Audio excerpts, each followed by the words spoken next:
আমার বাড়ির মধ্যে যদি কোনো পতাকা উঠে, ইসলামের কালিমা খচিত লা ইলাহা ইল্লাল্লাহ লেখা কালিমা উড্ডীন হবে, অথবা বাঙালি হিসেবে লাল সবুজের পতাকা উড্ডীন হবে, তাহলেই আমি বুঝবো আমি প্রকৃতপক্ষে ইমানদার, প্রকৃতপক্ষে বাঙালি। কিন্তু আমরা পুরা উল্টা। ইসলামের ক্ষতি যারা করে, ইহুদি খ্রিস্টান বেঈমানরা, ইসলামের মর্যাদা সব কিছু বিসর্জন দিয়ে সাহাবায়ে কেরাম ইসলামের জন্য জান দেওয়ার জন্য প্রস্তুত হয়ে গেছেন।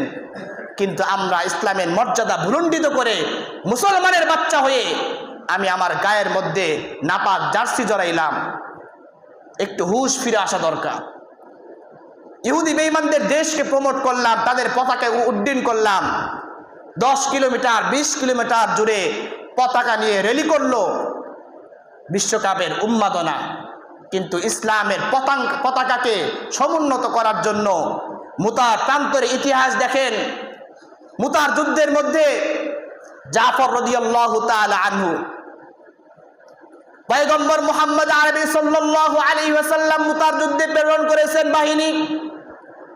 প্রথমে নাম বললেন যায়েদ ইবনে হারিস রাদিয়াল্লাহু তাআলা আনহু। এই মুতার যুদ্ধের মধ্যে শহীদ হবে।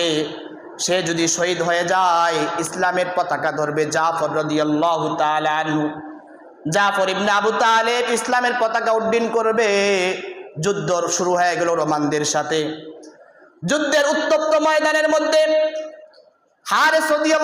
যায়েদ বিন হারিস রাদিয়াল্লাহু তাআলা আনহু শহীদ হয়ে গেল।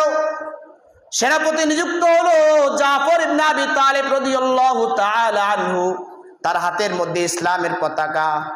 কাফের বেঈমানরা এসে যায়েদের হাতের মধ্যে তরবারির আঘাত করে ডান হাতকে কেটে দিল। জাফর রাদিয়াল্লাহু তাআলা আনহু এবার ইসলামের পতাকা বাম হাত দিয়ে ধরলেন। কাফেররা তরবারির আঘাত করে বাম হাতকে শহীদ করে দিল। এবার দুই বাহু দিয়ে জাফর রাদিয়াল্লাহু তাআলা আনহু জমিনের মধ্যে লুটায় পড়লেন। ইসলামের পতাকা নিচে পড়তে দেয় নাই। দুই হাত দিয়ে বুক দিয়ে চাপড়ে ধরে ইসলামের পতাকাকে সমুন্নত করে দিয়েছে। কাফের বেঈমানরা এবার জাফর রাদিয়াল্লাহু তাআলা আনহু দুই পা কেটে ফেললো। হাত নাই, পা নাই, পতাকা কিভাবে উড্ডীন করবে? ইসলামের পতাকা যদি আজকে ভুলুণ্ঠিত হয়ে যায়, ইসলামের মান মর্যাদা ভুলুণ্ঠিত হয়ে যাবে। হাতও নাই, পাও নাই। জাফর ইবনে আবি তালেব রাদিয়াল্লাহু তাআলা আনহু ইসলামের পতাকা মুখের মধ্যে নিয়ে কামড়ে ধরে উঁচু করে রেখেছে। বলি সুবহানাল্লাহ। কাফেররা এসে গর্দানের মধ্যে ছুরি চালিয়ে দিয়েছে। জাফর রাদিয়াল্লাহু তাআলা আনহু শহীদ হয়ে গেছে। গলা কাটা অবস্থায় মাথাটা আলাদা হয়ে গেছে।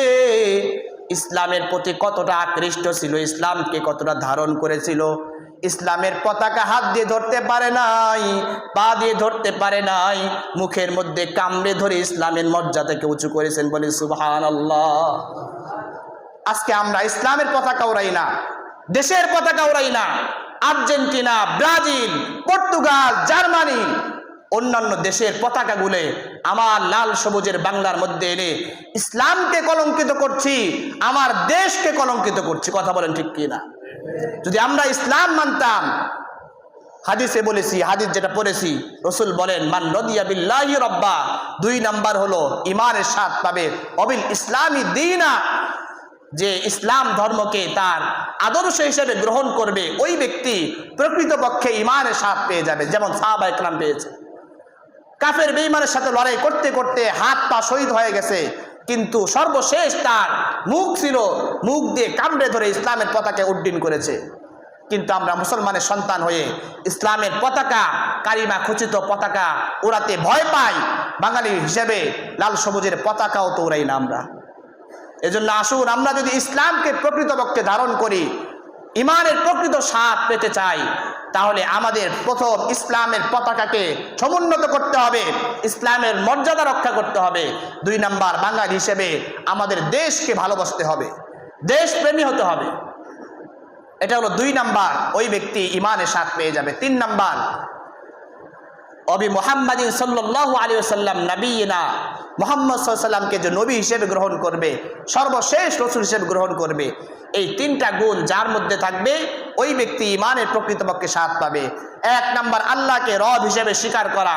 2 নাম্বার, ইসলামকে মনে প্রাণে তা আমার মনে প্রাণে স্বাচ্ছন্দ্যে গ্রহণ করা, 3 নাম্বার সর্বশেষ নবী মুহাম্মদ সাল্লাল্লাহু আলাইহি সাল্লামকে অন্তরে অন্তরে ধারণ করা, তার আদর্শ বাস্তবায়ন করার জন্য চিন্তা ফিকির করা, তাহলে আমরা প্রকৃত ঈমানের স্বাদ পাবো। আল্লাহ পাক রব্বুল আলামিন আমাকে আপনাকে সকলকে ঈমানের প্রকৃত স্বাদ অর্জন করে কবরে যাওয়ার তৌফিক দান করুন। ওয়া আখিরু দাওয়ানা আলহামদুলিল্লাহি রাব্বিল আলামিন।